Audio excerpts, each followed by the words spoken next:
Welcome to another edition of the PulseWave Report with yours truly, Dex the Algo Capitalist, aka the Vulcan, coming to you live from PulseWaveTrading.com, home of the world famous PulseWave price trigger reports that we make available to you on a daily basis.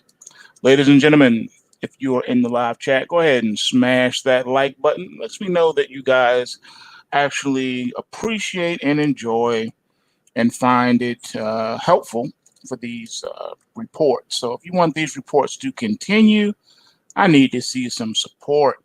All right, so I need some feedback. I need you to smash that like button so that the videos can be circulated on YouTube's algorithm and blah, blah, blah. All right, so as you know, the world is waiting to see what's going to happen with these election results. You know, what is it going to be? What's going to happen?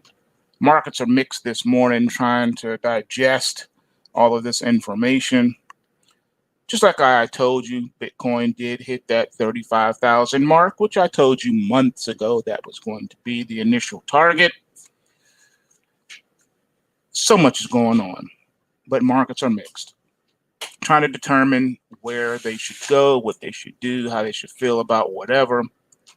And as you know, the world is full of uncertainties this morning. There's so much to talk about and so little bit time to do it. So I want to take a look at a different angle. I want to hit this from a different perspective to help us to understand what's really going on. So a look back on 2020, okay? What did we have? We had travel restrictions. We had forced human separation. We had business and school closings. We had mask mandates, limits on public gatherings, quarantines, and a bunch of other stuff that went along with that. We were warned against this stuff going way back when. Books and white papers have been written on the subject. We've gotten away from everything that we once knew. It's like we've entered into the dark ages of knowledge and wisdom and understanding for a second time. Everything that we've learned and know to be true has been thrown out the window, as if we never knew it at all. You see, when you look at what the medical professionals were saying all along, the way you deal with the disease, well, diseases are managed one person at a time, not with grand central plans, not mass quarantines of healthy people. See, that was the old wisdom, all right? But now we have the new wisdom.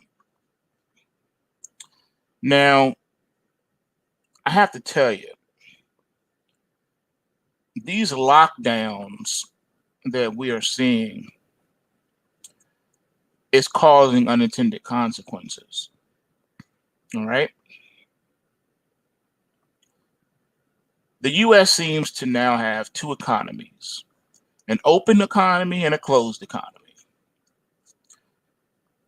You don't have to be an economist to understand these things. All you have to do is turn on your television or take a look at social media. And you'll learn that in the lockdown states, businesses are shuttered, people are demoralized, fights over masks breaking out in stores, and everything that you know about civility is broken down. All right? People are still cowering in their homes, and the unemployment situation continues to deteriorate with this morning's employment numbers that came out, the worst since April of 2020. We are experiencing what is a migratory demographic shift that could possibly compare to the 19th century. From what is being reported by U-Haul and other moving companies, People are fleeing from closed states, if you will. All right. Reports from United Van Lines. Among the top inbound states were South Carolina at 64%, Oregon 63%, South Dakota 62%, Arizona 62%, while New York 67% and Illinois 67%, Connecticut 63%, and California 59% were among the states experiencing the largest exoduses on record.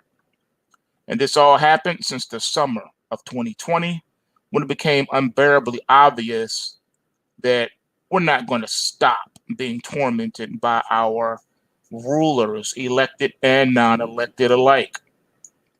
This is our situation that we find ourselves in.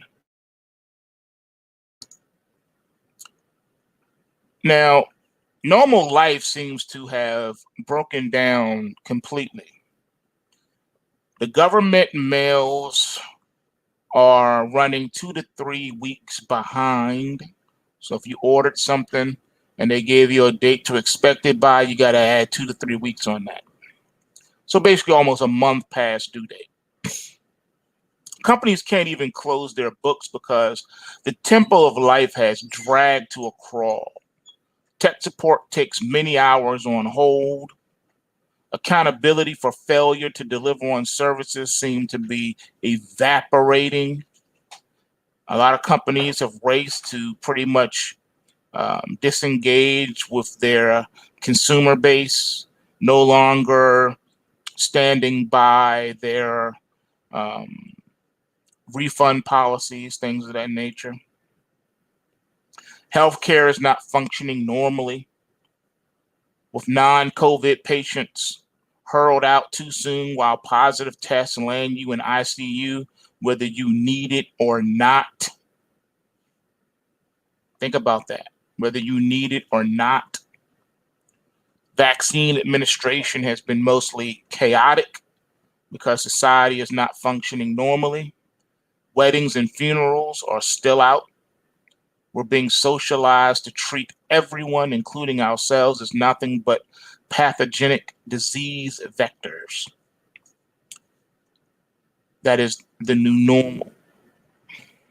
How about the hatred and threats of violence and online venues being out of control? Well, society has never been more angry or divided in my entire lifetime. Tech giants are still censoring dissent, trying to force everyone to believe the pronouncements from the World Health Organization, even though they change their minds and contradict themselves on a weekly basis, as if they are working hard to realize Orwell's vision of the future. The blue check marks and people with access daily advocate trampling on the rights of those who can't live their lives online. The mainstream media that most people once trusted continues to pretend as if this catastrophic situation is a result of the pandemic rather than the pandemic response. Once again, it's how you respond to things. Just look at the number of headlines that began, quote, pandemic has caused, end quote. Pandemic hasn't caused anything. People's response to the so-called pandemic has caused everything. And then fill in the blank with any one of the many terrible things happening at the moment. A third of restaurants are now bankrupt. Opioid deaths, alcoholism, suicide, unemployment, demoralized and abused children missing a whole year of schooling, loved ones separated by borders, murder rates soaring, vaccinations missed, cancer screenings foregone, and so on and so forth. It's all the pandemic, they say. No, it's people's response. The virus doesn't do anything. The virus didn't force you to do anything. The virus is not a person with a handgun demanding that you do exactly as they say. Why won't the media name the lockdowns as the culprit? It's not just denialism. The implication is that we had no choice but to shatter life as we know it. Lockdown is just what one does in a pandemic. It's utterly not. Nothing like this has ever taken place. Never, ever in history. This remains an egregious attack on fundamental rights, liberties, and the rule of law, and it flies in the face of economics, basic economics, fundamental economics. The results are all around us. The news media refuses to name the reason, and they continue to gaslight instead. Except, we know they're lying. They know they're lying. And they know that we know that they're lying. It's just an unwritten rule in journalism now. Never name the lockdowns unless you bury it in the 13th paragraph of an otherwise boring article. So you can look for the facts in the comic sections of your local newspaper. And even after a full year, the public remains mostly deeply ignorant of the age health gradient of COVID-19 fatalities, even though we've known this since February of 2020. According to the CDC, even conceding the accuracy of testing and the fatality classifications, it's 99.997% for 0 to 19 years of age, 99.98% for ages 20 to 49 years of age, 99.5% for ages 50 through 69, and 94.6% for those 70 years plus. It's nursing homes that have had a main vector for disease outcomes. Now, the threat to school-age kids approaches zero. The more information we get, the more normalized the SARS-CoV-2 pathogen seems. A respiratory and flu-like illness we have seen become pandemic before it became endemic, just like another dozen times in the last 100 years. We didn't shut down society, and for that reason, we managed them just fine. Is it that numbers like the above are just too abstract to mean anything to people? More likely, the numbers mean something, but that meaning is overwhelmed by the nonstop panic porn one sees on the media each day. People can no longer distinguish these various terms that media pundits throw around to signal how terrible this disease is. Outbreaks, cases, outcomes, deaths, spread, infection rates, hospitalizations. It's just a huge and blurry blizzard of terrible. Citing a bit of reality-based data cannot make a dent in the pathological Munchausen syndrome that has been unleashed upon all of society. Primal fear has swamped rationality for the better part of the last 10 months. So people douse themselves in sanitizer for fear of the enemy they cannot see and presume everyone else is trying to infect them. They put up with attacks on their rights and civil liberties under the belief that it is for their own good. The fiscal and monetary policy response has been equally egregious, all premised on the idea that money printing and spending, it all goes together these days, can possibly be a substitute for private investment and actual people buying and selling things. That combined with continued protectionist measures in the last days of the Trump administration make for the worst combination of policy malpractice in generations, or perhaps ever. The pain of recovery, if ever, will be monstrous. Many of us spend a good part of our days poring over the latest research, which reveals their terrible toll of the lockdowns. The inescapable horror that is in the lockdowns, not the pandemic, that has done this. It shows the absence of any relationship between lockdowns and lives saved. It shows that a significant number of excessive deaths are due not to disease, but to drug overdoses, depression, and suicide. Lump all those in there with the COVID numbers. Why not? Makes the numbers look a lot worse than what they really are, and people will be even more afraid than we ever dreamed they could be, right?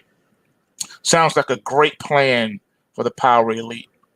It shows the tremendous problem with PCR testing, the non-driver of asymptomatic transmission, the incredible proliferation of disease, misclassification, and the absurdity of the idea that political solutions can intimidate and arrest a virus.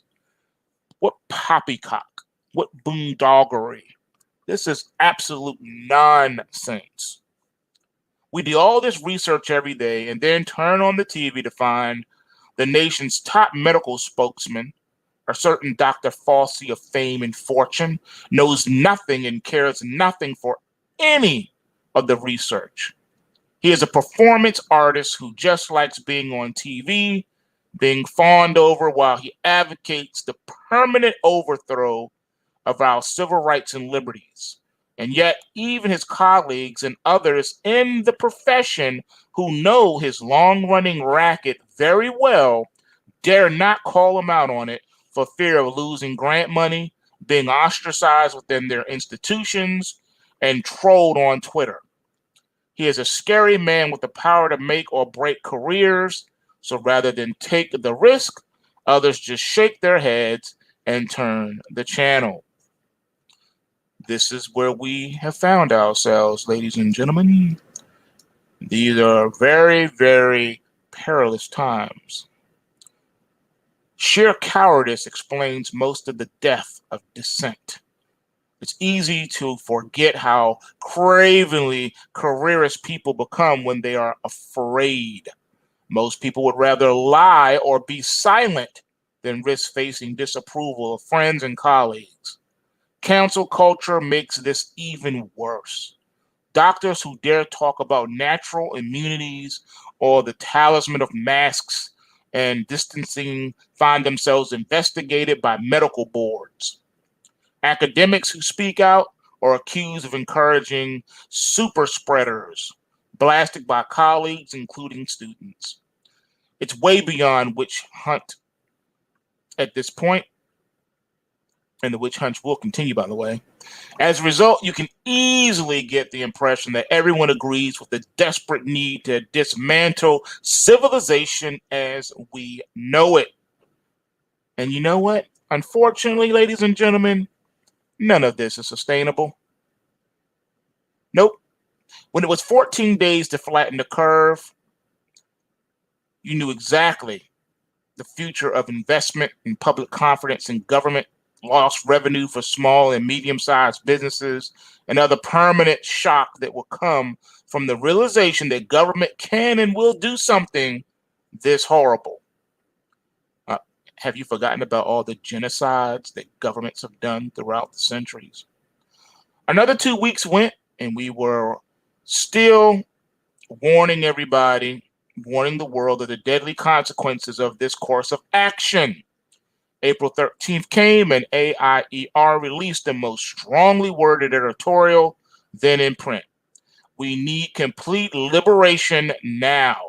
The Wall Street Journal followed and said the same thing 2 days later.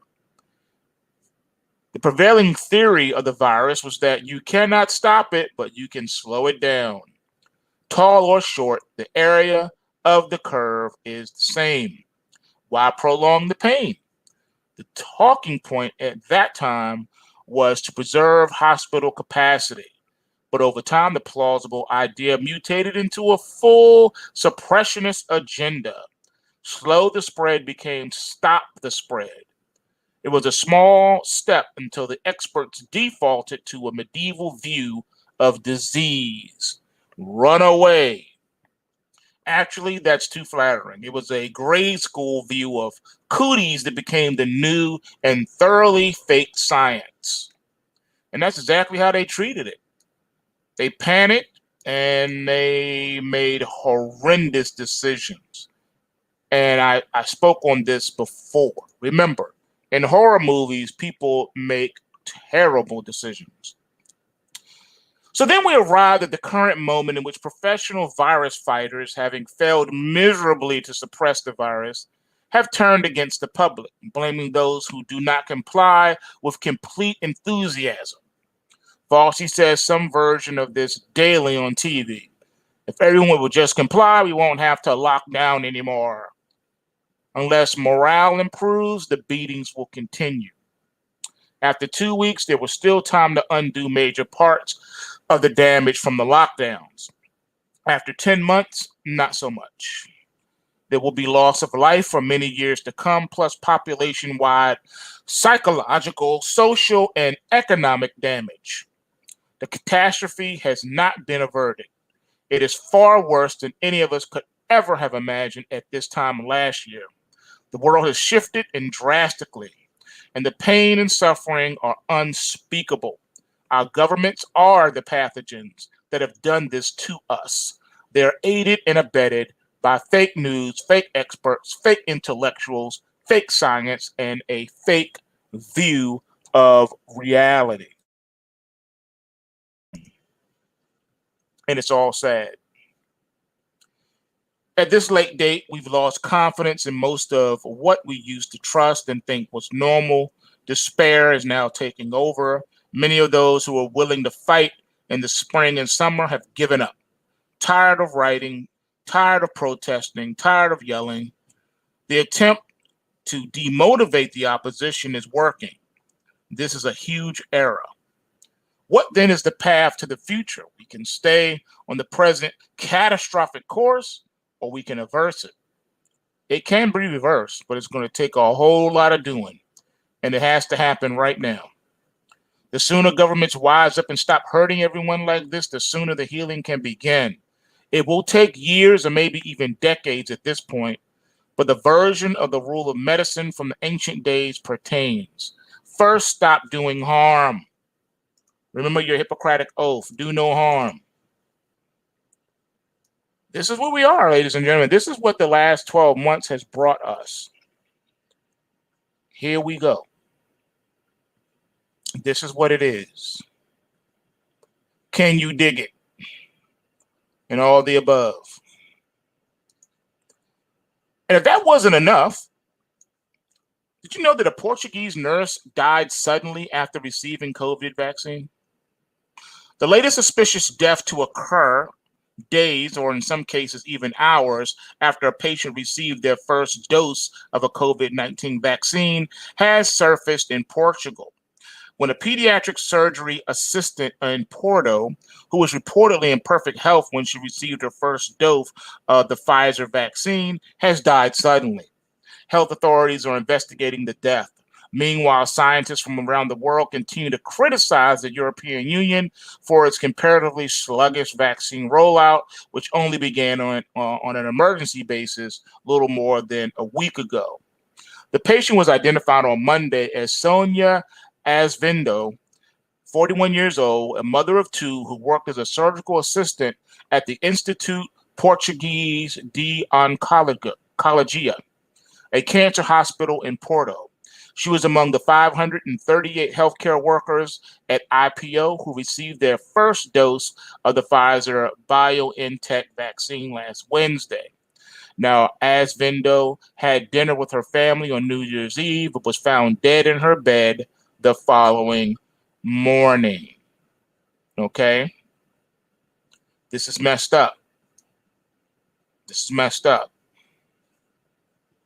So an autopsy is expected in this situation. Now, her family members are demanding answers about the circumstances of her death.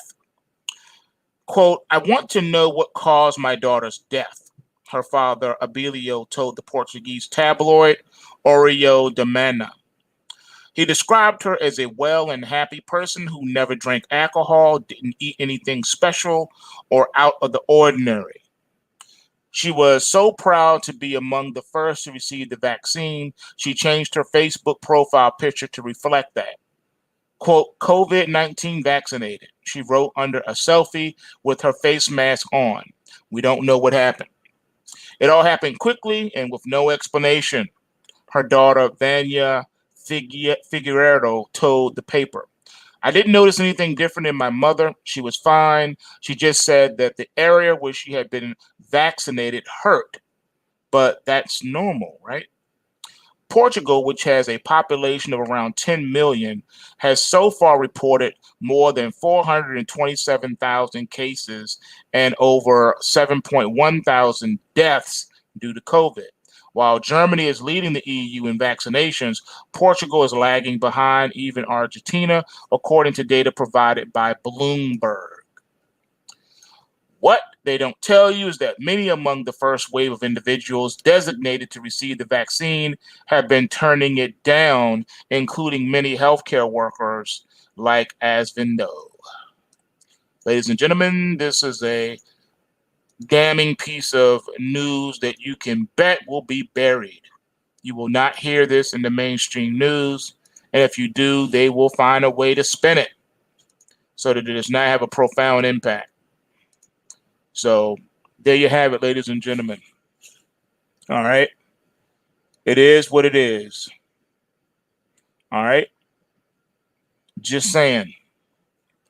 This is the time that we live in, ladies and gentlemen. Just saying. You got to wake up and do the knowledge to this, ladies and gentlemen.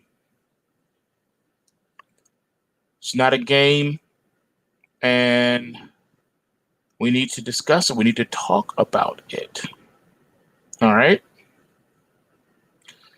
But then on top of this, you know, they are very, very determined to destroy the economy regardless.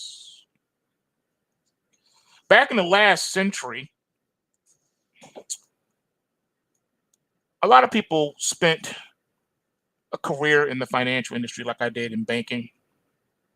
And we learned a very valuable lesson when 2008 came, right? But we need to talk about this whole green economy and how this green economy really should be called the brown economy because it is going to decimate the economy. So let's deal with renewables.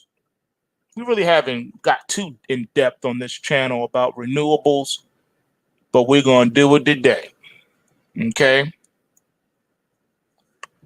I actually believe that we need to get into this from an in-depth viewpoint.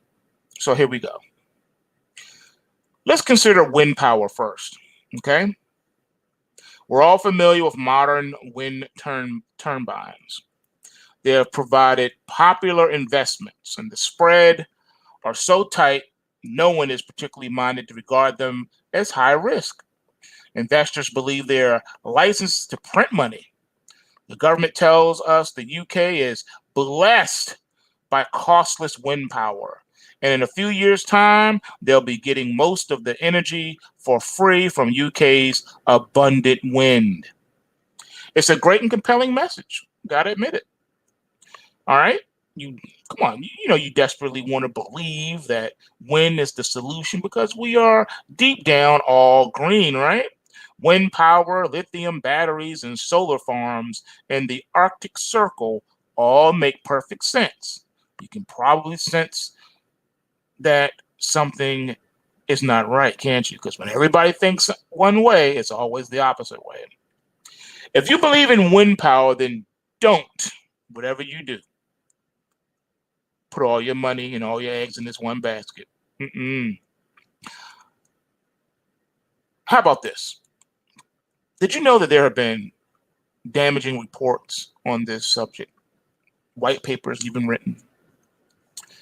Well, here is a quote for you. This leads to the prospect of what is not so much a car crash as a motorway pileup in the fog of ignorance. That was a quote from a report done back in September of 2020. The report suggests a narrative that wind power is getting cheaper and more efficient all the time. is complete nonsense. The majority of the 350 odd UK wind farms will need a bailout soon. The government's approach to green power completely underestimates the long-term O&M cost and drop-off, which means most wind projects are massively overpriced and we're still years away from carbon neutral. If author Professor Gordon Hughes is correct, and I see no reason not to believe him, then the UK will be in serious crisis over it. Carbon neutral green energy costs. The knock on in terms of future decarbonization efforts will be huge. It will change the maths for a green hydrogen powered future and change the pricing and timing outlook for gas and even coal fired power. All right. You don't have to be an I spy to know how to Google things. So if you maintain a very traditional windmill very, very carefully, it may last a couple of 100 years. If you build them quick out of plastics, keep them light, and pump them out with vast numbers, then you're going to spend lots of time and money maintaining them. Checking and replacing bearings gets more and more difficult the bigger they get. You need to check the hairline stress fractures on the blades because of the rotational movement. They put additional pressure on the foundations and sink into the bottom. And all these things get much, much more difficult if you stick the thing in the middle of the English Channel, North Sea, or Atlantic approaches where salt water literally eats them. The brutal reality is offshore wind is far less efficient than promised and requires much more expensive maintenance. They break down, sink into their foundations, and don't generate anything like the power expected. For all due diligence, they simply won't ever make any money unless the price at which they sell energy is dramatically increased, at which point they make 0 cents. This will feel very familiar to many investors who've seen all the blithe assumption about O&M costs on all kinds of technological green marvels fail to meet expectations. Biowaste generators, biomass, thermal pellets, you name it. And the rosy assumptions failed to materialize because the difficulties in making them work and keeping them working were glossed over by their promoters. Most of the smart money already knew that about renewables and is deeply skeptical. The not so smart money still laps the deals up. Sadly, renewables is likely to become another charming but flawed investment thesis. No one's talking about it. They don't even want to think about it. The problem is we really do need to address climate change, which means energy prices have to rise to keep the inefficient wind farms working, meaning a less efficient economy. See, the thing is, the climate really ain't changed yet. Climate will be changing, but it's not man-made. It's the natural second and third law of thermodynamics with everything breaking down, ladies and gentlemen. The Earth is a disposable planet. Deal with it. And it's not just the renewables that are attracting big bids because someone else is assumed to have done the work to check. So there are a host of other green assumptions that are unlikely to stand up to rigorous testing. Whatever you believe about recycling or lithium batteries, it's still challenging. They are toxic to mine, toxic to process, and toxic to dispose of. Speaking of the lithium batteries. As the surveys now show, if you diligently use EV for 300,000 miles, it will achieve carbon neutrality. As long as you don't worry about how the electricity is made or how the batteries will be recycled. To stress, all right, global warming and global cooling have already been debunked. Climate change is happening, but not at the rate that they say it is, and it's not man-made. So if your renewables and your green investments wobble on the back of rising questions, what happens to everything else proudly displayed? Its ESG credentials. And then what if they wobble? Now, some of you thinking, oh, yeah, he's not talking about nothing. Really? Remember I told you white papers were done on the subject? Mm-hmm. Well, I'm just going to hit you with a little bit of facts. How about that? Just a little teeny bit of facts, all right? We talked about how expensive offshore wind is. Well, it's not just expensive. It's very, very, very expensive. According to the Energy Information Administration, EIA, offshore wind is 2.6 times more expensive as onshore wind power and is 3.4 times more expensive than power produced by a natural gas combined cycle plant. On a kilowatt hour basis, offshore wind is estimated to cost 22.15 cents per kilowatt hour, while onshore wind is estimated to cost 8.66 cents per kilowatt hour. And natural gas combined cycle is estimated to cost 6.56 per kilowatt hour. You do the math. Once again, you're not getting away from that shell oil. You're not getting away from the natural gas. Okay, fossil fuels, not getting away from it, sorry. Overnight capital costs, excluding financing charges, are 2.8 times higher for offshore wind than onshore wind power. According to EIA, an offshore wind farm is estimated to cost $6,230 per kilowatt, while those costs for an onshore wind farm are estimated to be $2,213 per kilowatt. You do the math, which is which? Well, I know what you're thinking. Well, what about the Cape Wind? Cape Wind is a better alternative, really. Well, the first offshore wind project to be proposed is your Cape Wind, but off Cape Cod, Massachusetts. It was proposed in 2001 as a 468 megawatt wind farm consisting of 130 turbines, each with a maximum capacity of 3.6 megawatts, standing 440 feet tall in the Nantucket Sound and covering 25 square miles. The project is estimated to, wait for it, cost $2.5 billion or over $5,300 per kilowatt. Ouch.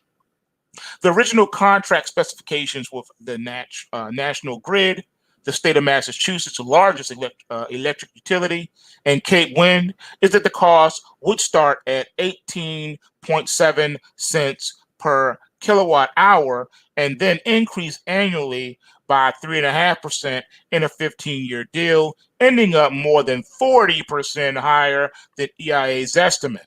The starting price of 18.7 cents per kilowatt hour is twice what the utility pays for power from fossil fuels, and it would add 1.7% to the electricity bill of a residential customer. As of June 2013, Cape Wind has not been built. You see what I'm saying? Is it starting to make sense to you now? You're starting to get it? I could go on, but I won't. You really got to do the knowledge and break down the science when you start talking about things. You just can't take things on their face value. You gotta do the research. You can't be lazy. You gotta look into stuff. Okay. So with that being said, y'all know what it is, man. Time is running out. Time is running out for a lot of things. Time is running out to act and to take back, the republic.